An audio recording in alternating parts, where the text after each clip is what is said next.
اعوذ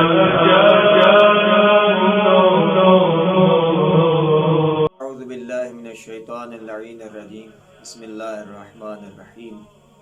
الحمد لأہلہ والصلاة علی اہلہا رب اشرح لی صدری ویسر لی امری واحلل عقدۃ من لسانی یفقہوا قولی السلام علیکہ یا بقیۃ اللہ الاعظم عجل اللہ تعالی فرجہ الشریف اللہم صلی علی محمد وآل محمد۔ سب سے پہلے آپ ناظرین کی خدمت میں اس پرمذمت واقعہ کی مذمت کرتا ہوں کہ جو سید ناظر عباس نقوی صاحب کو گرفتار کیا گیا صرف اس جرم میں کہ انہوں نے مکہ مکرمہ میں خانہ کعبہ کے قریب مولا علی علیہ الصلوۃ والسلام کا نام جو کہ ایک پرچم کے اوپر لکھا ہوا تھا اس کو لہرایا۔ تمام اہل اسلام کی طرف سے، تمام مومنین کی طرف سے میں پرزور مذمت کرتا ہوں، اور ہم سب کا مطالبہ یہ ہے کہ ان کو جلد از جلد رہا کیا جائے۔ عزیزان گرامی قدر، ہمارے سوال و جواب کا سلسلہ معرفت امام زمان علیہ الصلوۃ والسلام کے متعلق جاری و ساری ہے، اور اس میں سے آج جس سوال کے متعلق گفتگو کرنی ہے وہ سوال یہ ہے کہ غیبت امام زمان علیہ الصلوۃ والسلام کے فوائد کیا ہیں۔ تو سب سے پہلا فائدہ غیبت امام زمان علیہ الصلوۃ والسلام کا یہ ہے کہ انسانوں کی آزمائش ہو جائے، انسانوں کا امتحان ہو جائے، اور پتہ چل جائے کہ کون حقیقی خدمت گزار ہے، کون حقیقی ناصر و مددگار ہے، کون وفادار ہے اور کون منافق ہے۔ گویا اس غیبت سے یہ فائدہ حاصل ہوگا کہ وفادار لوگ،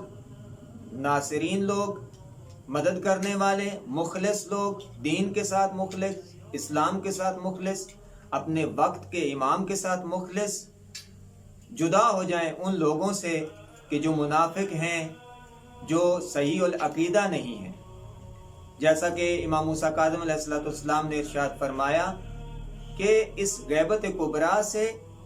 لوگوں کا امتحان لیا جائے گا۔ تو عزیزان گرامی قدر، دوسرا فائدہ یہ ہے کہ امام علیہ السلام طاغوت کی بیعت سے آزاد رہیں جب تک غیب رہیں گے، چونکہ پہلے بھی ادوار ایسے گزرے ہیں کہ جہاں ائمہ الہدیٰ علیہ السلام کو اذیتیں دی گئیں، صرف اس وجہ سے بیعت کا مطالبہ کیا گیا، بیعت طلب کی گئی، لیکن کسی نے بھی نمائندہ الہی ہوتے ہوئے کسی نے بھی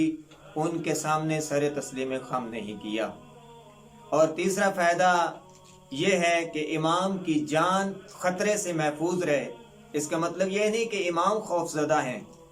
امام خوف کھاتے ہیں، نہیں، ایسی بات نہیں ہے، بلکہ یہ اللہ رب العزت کا انتظام ہے کہ اپنے نمائندے کی حفاظت کرے۔ اللہ رب العزت نے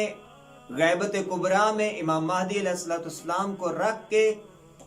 اس بات کا انتظام کیا ہے کہ امام کی جان خطرے سے محفوظ رہے۔ اور چوتھا اور آخری فائدہ یہ ہے کہ انسانوں کی تربیت ہو جائے اس غیبت کبریٰ کے زمانے میں۔ دیکھیں کہ امام کا وجود نعمت اللہ العظمیٰ ہے، اور امام علیہ السلام کا وجود انسانیت کے لیے ایک بہت بڑی برکت ہے۔ تو اس برکت سے جب فائدہ نہ اٹھایا جائے، لوگ امام کی طرف متوجہ نہ ہو، لوگ اسلام کی طرف نہ آئے، جب دین کی طرف لوگ نہیں بڑھتے، تو خداوند عالم کی ذات بھی ان لوگوں کو آمادہ کرنے کے لیے، ان لوگوں کو امام کی ذات کی طرف متوجہ کرنے کے لیے غیبت کبریٰ کا انتظام کیا پروردگار عالم نے۔ تو انسانوں کی تربیت کی خاطر آپ دیکھتے چلے آئے 11 ائمہ الہدیٰ علیہ السلام کے ساتھ تاریخ میں کیا ہوا۔ تاریخ کے اوراق گواہ ہیں آج تک کہ ائمہ الہدیٰ علیہ السلام کے ساتھ کیا کیا ظلم نہیں ڈھائے گئے، صرف اس وجہ سے کہ امام کی قدر نہیں ہے، امام وقت کی معرفت نہیں ہے، امام وقت کو پہچانا نہیں گیا۔ صرف اس وجہ سے کیا کیا امام مہدی علیہ السلام کو اللہ رب العزت نے غیبت کبریٰ میں رکھا تاکہ لوگ آمادہ ہو جائیں امام کی نصرت اور مدد کے لیے۔ دعا گو ہوں اللہ رب العزت ہمیں بھی معرفت امام زمانہ علیہ السلام میں قدم بڑھانے کی توفیق عطا فرمائے اور امام کے ناصرین میں سے شمار ہونے کی توفیق عطا فرمائے۔ والسلام علیکم ورحمۃ اللہ۔